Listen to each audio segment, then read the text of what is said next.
Hi, this is Dr. Hadi. I'm going to be talking to you about your upcoming total knee replacement surgery.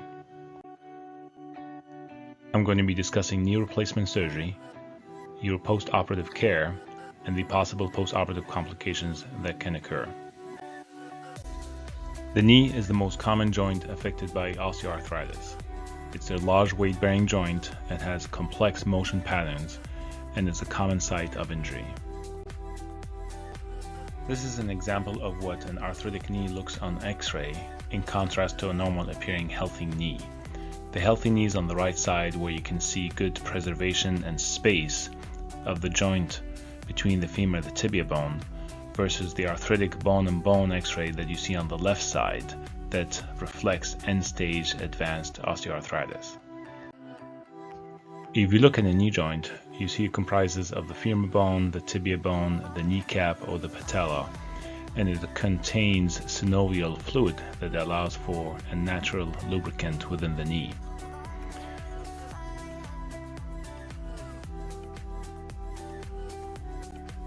The femur and the tibia are both covered with what we call articular cartilage, and in a healthy knee, that cartilage is smooth with no fissuring and with smooth bone, and the synovial fluid aids in the lubrication of the knee to allow full range of motion without pain.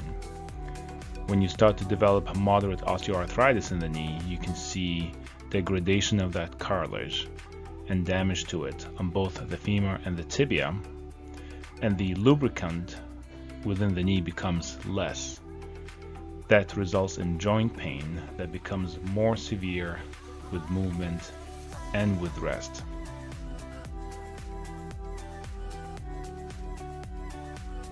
And usually the first initial treatment is non-operative with injections, weight loss, exercises, and pain relievers. But when the arthritis becomes severe, there is significant damage to the cartilage and the joint space has narrowed, and the cartilage degrades more rapidly, which results in loss of that lubricant and synovial fluid and leads to friction with motion of the knee, and that results in significant pain and affects one's daily activities and one's quality of life. And usually treatment is surgical with a replacement. When we do a knee replacement, we approach the knee from the front and we move the kneecap to the side in order to expose the bone surfaces and then prepare the bone surfaces and get rid of the damaged cartilage and replace that with these metallic caps with a plastic in between to act as the new cartilage in lieu of the bone-on-bone arthritic knee.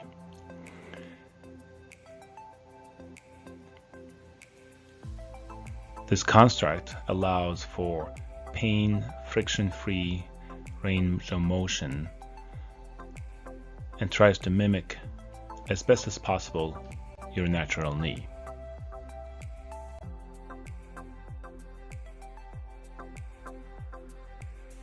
The knee replacement implants are designed to try to mimic the normal kinematics and motion of your knee and try to make it as natural as possible.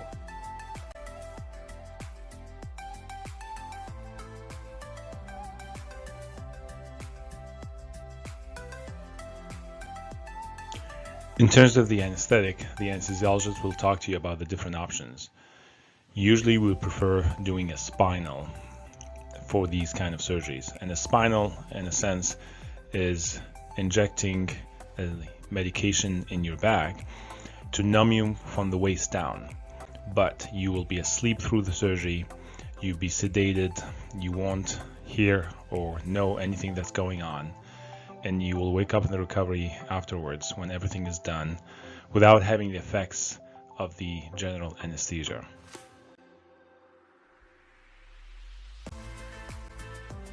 The day prior to surgery, you're going to shower with Hibiclin soap as instructed. You do not want to shave your legs the day before or the day of surgery, and do not eat or drink after midnight, including water, chewing gum, or candy. On the morning of surgery, I'll verbally confirm which knee are we operating on and mark the knee. The nurse will assist you out of bed the day of surgery and have you ready for your therapy session. And the physical therapist will work with you to get you ready to go home safely.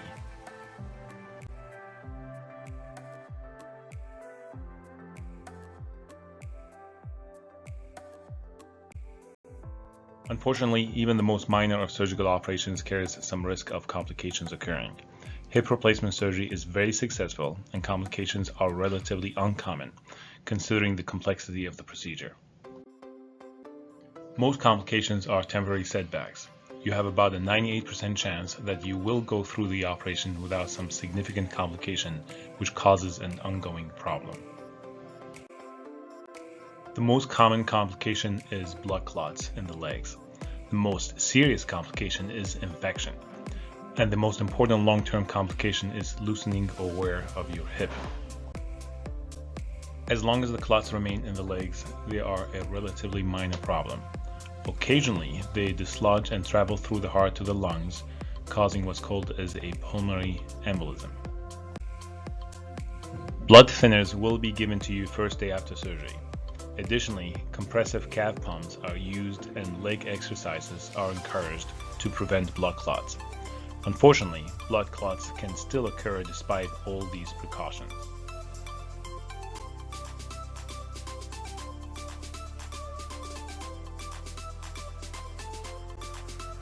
When it comes to infection, the risk of deep infection in first-time hip replacement is approximately about half a percentage point. Superficial wound redness and stitch abscesses are common in the first few weeks. They resolve quickly on antibiotics and are not included in these statistics. Antibiotics will be given to you before and after the operation to further help lower the rate of infection. You will be on oral antibiotics for 1 week after the surgery. You will have a waterproof dressing on your operative hip that you should keep on for 2 weeks till you are seen for your first post-operative visit.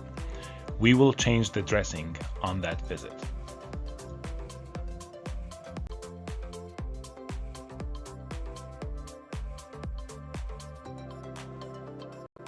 Patients who have had joint replacements must take antibiotics by mouth before any dental work for 2 years after their hip replacement and must have all infections vigorously treated.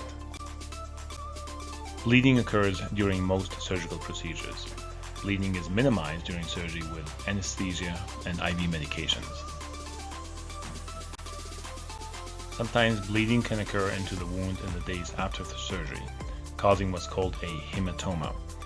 Bruising is common and resolves in 4 to 6 weeks. Loosening of the prosthesis from the bone is the most important long-term problem or complication that can occur. You can see in the x-ray on the left where there is a loosening of the implant and it was subsequently revised with the x-ray on the right.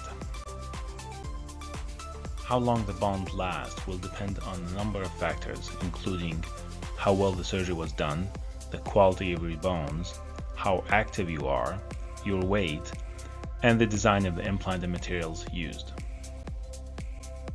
Wear of the polyethylene plastic liner starts from the day of surgery and is more rapid in very active patients. But with the advent of highly cross-linked polyethylene, it promises a wear rate about half that of regular poly and improves our wear rate up to 8 to 10 times. And as such, we use cross-linked polyethylene routinely for all our hip replacements. In terms of design improvements, there have been significant improvements over the years in terms of implant design, and we have available many sizes for each of the components to best match every bone anatomy and shape. It is crucial that you participate in physical therapy after your knee replacement. This will help obtain the flexibility, motion, and strength needed after surgery. Your physical therapist will work with you on different exercises to obtain that motion and flexibility and work with you throughout your post-operative care.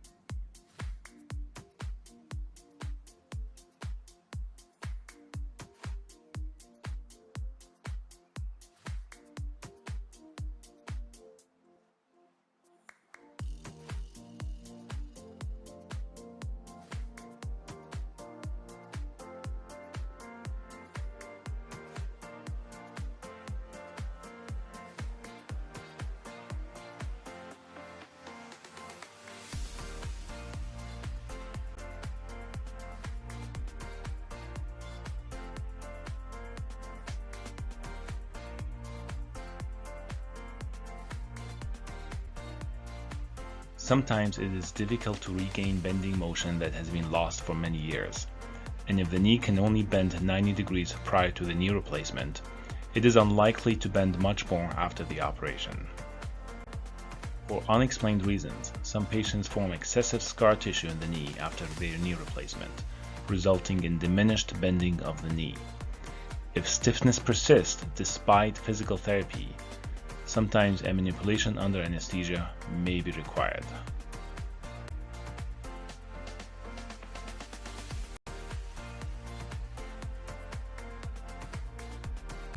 In virtually all cases, knee replacement will make a significant improvement in your pain and mobility. The completeness of the pain relief and the degree of mobility is determined by your knee problem prior to surgery and also by your progress with physical therapy after the surgery.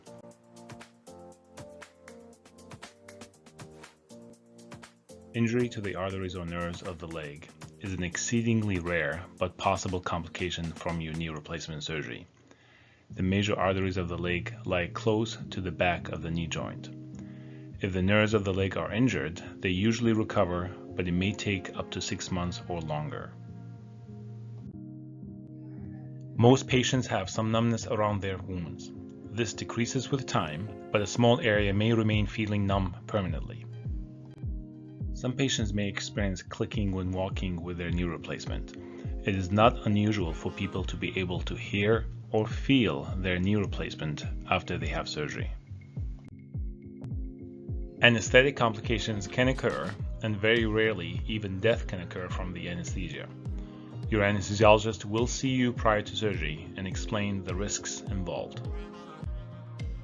In conclusion, major surgery is not without risk. There are risks in everything we do in life. Our medical staff will do everything we can to minimize the risks that you undertake. The worse your preoperative symptoms are, the more reasonable it is that you take the risk inherent in having a knee replacement. Remember that the main goal of your knee replacement is to improve your quality of life. We look forward to helping you through your upcoming knee replacement surgery, and hopefully this presentation has given you more insight about your upcoming surgery.